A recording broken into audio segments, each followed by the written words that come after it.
देखिए, आज छत्तीसगढ़ बचाओ आंदोलन के प्रतिनिधि के रूप में हम लोग कोरबा में मौजूद हैं और कोरबा के अंदर जो विस्थापितों का आंदोलन चल रहा है, मुआवजा से लेकर पुनर्वास नीति को लेकर, को लागू करने को लेकर, जो ज़मीन गलत तरीके से अधिग्रहित की गई हैं उनके वापसी के सवालों को लेकर, उस आंदोलन को हम समर्थन करते हैं और मीडिया के माध्यम से ये मांग शासन तक, सरकार तक ये पहुँचाने आए हैं कि जो भूविस्थापित हैं उनके साथ जो अन्याय हुआ है उसको यथाशीघ्र खत्म किया जाए और जो भी उनकी मांगे हैं उन पर पूरी संवेदनशीलता के साथ कार्रवाई की जाए।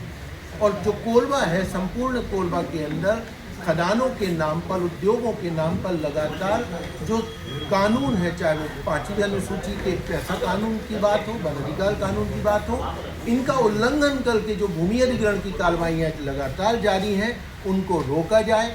जो यहाँ पे उद्योग चल रहे हैं और पर्यावरणीय नियमों का उल्लंघन कर रहे हैं और कोरबा पूरे जिले की एक पर्यावरणीय स्थिति बहुत बुरी है, उन पर कार्रवाई की जाए और कोरबा के पर्यावरण प्रदूषण का जो फैलाने वाले उद्योग हैं उनके ऊपर भी सख्त कार्रवाई की जाए। ये तमाम मुद्दे आज हम यहाँ पर रखे हैं। आने वाले दिनों में छत्तीसगढ़ बचाओ आंदोलन, प्रदेश के अन्य सभी संगठन, किसान सभा के साथ मिलकर जो कोरबा के सवाल हैं, चाहे वो हस्तियों में खनन का सवाल हो, जो बांगों के विस्थापित मछुआरों के मछली पकड़ने के आजीविका के सवाल हो, या जो विस्थापित हैं उनके मुआवजा, नौकरी, पुनर्वास के सवालों को लेकर, या नए भूमि अधिग्रहण और जंगल के विनाश के खिलाफ संघर्ष है, इन सभी मुद्दों को लेकर आने वाले दिनों में कोरबा में व्यापक आंदोलन और कार्यक्रम लिए जाएंगे। कब करेंगे आंदोलन आपको? ये बहुत जल्दी हम लोग तय करके और आपको इसकी हम जानकारी बताएंगे। जिस प्रकार भूमि अधिग्रहण की तेजी ला रहे हैं, क्या लगता है कि इस खदान को भी अडानी को देने का प्लानिंग है? देखिए, पूरे तरीके से छत्तीसगढ़ को एक तरीके से अडानी का साम्राज्य बनाने की दिशा में कोशिश चल रही। हम देख रहे हैं कि सारी कोयला खदानें अडानी के हाथ में सौंपी जा रही हैं। एमडीओ के माध्यम से राज्य सरकारों को और राज्य सरकारों के द्वारा पिछले दरवाजे से अडानी को लेकर। और मैं तो कोरबा में विशेष रूप से ये कहना चाहूँगा कि देखिए, हम तो ये कहते हैं कि माइनिंग की प्रक्रिया एक जितनी ज़रूरत है उतनी माइनिंग आज देश में उत्पादन हो रहा है। नई किसी कोल माइनिंग की आवश्यकता है ही नहीं। आंकड़ों के साथ भारत सरकार की अपने आंकड़े हैं, लेकिन जो एक कहीं ना कहीं एक राजनीति चल रही एमडीओ के माध्यम से कि अडानी को सारी खदानें देने की स्थिति है। आने वाले दिनों में कोल इंडिया को भी कहीं ना कहीं अडानी के हाथों में बेच दिया जाएगा, ये तय है, क्योंकि सारी खदानों को अडानी के हाथों में सौंपा जा रहा है। आज भी आप जानते हैं कि एसईसीएल कितना काम करता है, सारा काम ठेके में है। धीरे धीरे एसईसीएल को भी अडानी के हाथ में सौंपा जाएगा। ये पौड़ी उपरोड़ा में एक नई खदान आ रही बहुत ही दुखद है, गैरकानूनी है। जहाँ पे भी परियोजना आती है, कोरबा में विशेष रूप से हमने देखा है, सरगुजा में देखा है कि एसडीएम आदेश ऐसा पारित करते हैं कि आप इतने दिनों में प्रस्ताव पारित करके दीजिए, अन्यथा मौन स्वीकृति, अभी तो ये शब्द नहीं है, पहले लिखा जाता था कि मौन स्वीकृति ली जाएगी। ग्राम सभा एक संवैधानिक, कहीं ना कहीं स्थानीय स्तर पे एक सरकार, हम बोलते हैं हमारे गांव में हमारे सरकार, तो एक संवैधानिक व्यवस्था से आप आदेश नहीं दे सकते। वो एक स्वायत्त व्यवस्था है जहाँ पे उसका निर्णय सर्वोपरि है। आपको ये कहना होगा कि इस मुद्दे पे ग्राम सभा अपने प्रस्ताव को पारित करे। वो पक्ष में होगा, विपक्ष में होगा, विरोध में होगा, शासन को उसका पालन करना चाहिए।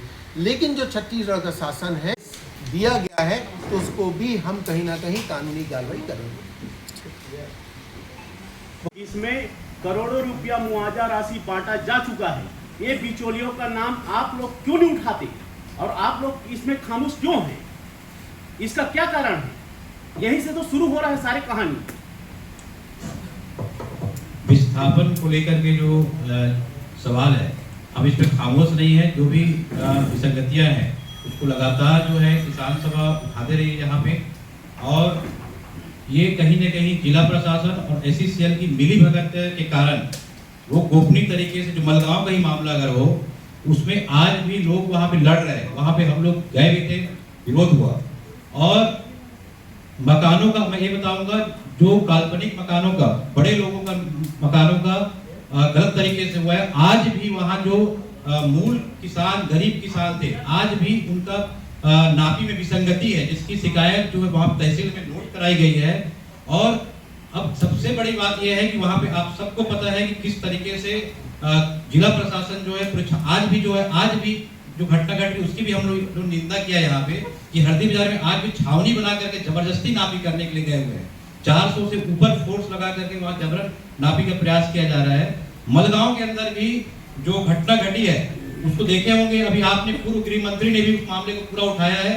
प्रशासन किस तरीके से दमन का सहारा लेकर के चीजों को कर रही है। अभी आप लोगों ने भी उसको काफी अच्छे से छापा कि एक हफ्ता पहले गेवरा के अंदर जो भिलाई बाजार के पास में जबरन खुद एसडीएम जो है पीसी मशीन लेकर के खड़े सुबह 7 बजे 8 बजे से खड़ा होकर के खोदना शुरू किया, जिसका भी हम लोगों ने पुरजोर विरोध किया है। और हमने ये मांग किया जो मलगांव के अंदर जो गलती हुई है, लोगों के मकान की नापी नहीं हुई है, नापी में विसंगति, अब घर टूट गया नापी कहां से होगा उसका। वो गरीब आज भी चक्कर लगा रहा है। और हमारी तो लड़ाई यही है कि जो 40 साल पहले लोगों का आपने अधिग्रहण किया, आज तक उसमें आप लोगों ने ना तो लोगों को रोजगार दिया, ना मुआवजा दिया, तो कैसे विश्वास करेंगे लोग आज हटने के लिए। जो आज वहाँ पे मतलब आप इसीलिए हरदी बाजार के अंदर जो विरोध हो रहा है, तो 2 दिन के अंदर पहले जो मारपीट की घटना घटी है, लोगों को एससीसीएल और प्रशासन पे भरोसा ही नहीं है कि लोग देने के बाद में उनको अधिकार मिलेगा, इसलिए टकराव और विरोध बढ़ता जा रहा है। देखिए, मेरा सवाल सीधा था और आप घुमा रहे हैं क्वेश्चन को। सीधा सवाल है कि 153 काल्पनिक आवास पाए, उन लोगों की नाम की जानकारी है आपको या नहीं है? नाम की सूची नहीं है मेरे पास। नहीं है, तो इसके लिए मांग की है आपने? हम लोग यही बिचौलिए जा करके कुछ बीच में घुस गए, इसका नाम का अगर भांडाफोड़ आप नहीं करेंगे तो उनका हित कैसे होगा? आपके माध्यम से हम स्पष्ट करते हैं, जो भी वो तो ओपन हो चुका है, उसको लेकर के मतलब काफी पूर्व यहाँ के जो वरिष्ठ नेता है, इतना मतलब विरोध नहीं हो सकता जितना उन्होंने उठाया भी है इस मामले को, और उसको ओपन किया कि जो काल्पनिक नाम है उसको ओपन किया है। सारे मीडिया में भी आ चुका है ये। और इस मंच से भी हम बोलते हैं जो गलतियां जो प्रशासन और प्रबंधन, यहाँ तक कि उसमें सीबीआई जांच भी, मतलब ये नहीं, सीबीआई जांच भी है, किस तरीके से प्रशासन दबा रही है। अगर आपके माध्यम से फिर उठाते हैं, जो भी इसके जिम्मेदार लोग हैं, पूरे नामों को सूची को सार्वजनिक किया जाए। आपके माध्यम से हम उठाते हैं जो नाम है उनको सार्वजनिक किया जाए, और जो दोषी जो नापने वाले अधिकारी हैं सूची बनाने के लिए, जो क्योंकि उसमें राजस्व के भी लोग हैं और एससीसीएल प्रबंधन दोनों के लोग हैं, उनके नाम को ओपन किया जाए और उसमें बड़ी कार्रवाई की जाए, ताकि आने वाले भविष्य में इस तरह की विसंगति ना हो। आपके माध्यम से मुखाते हैं। इसमें एक चीज और जोड़ दूं, आपने पढ़ा होगा रायपुर के पास भारत माला परियोजना हो या रायगढ़ में एनटीपीसी लारा के भूमि अधिग्रहण का मामला हो, जो भी फर्जी मुआवजे के प्रकरण बनाए गए उसमें प्रशासन के लोग स्वयं दोषी पाए गए हैं, वो शामिल हैं। तो यदि ऐसा कहीं गलत हो रहा है, ये प्रशासन की जानकारी के बिना संभव नहीं है। और हम जन आंदोलन के तमाम लोग हमेशा इस बात को कहते हैं कि जहाँ पे भी इस तरीके के भ्रष्टाचार गलत हो रहा है उसको निश्चित तौर पे सामने आना चाहिए, कार्रवाई होनी चाहिए, लेकिन जो वास्तविक हक है जिसका, जो सच में जो पीड़ित है, उसके उन एक भी व्यक्ति के साथ ऐसा अन्याय नहीं होना चाहिए। हम उन लोगों की मांग के साथ खड़े हुए हैं। क्या कारण था? मूलभूत वाला जो अभी सम्मेलन हुआ आप लोगों को जो पाली पड़निया में, उसमें किसी प्रकार से आमंत्रित न किया गया, न जानकारी हम लोग तक दी गई।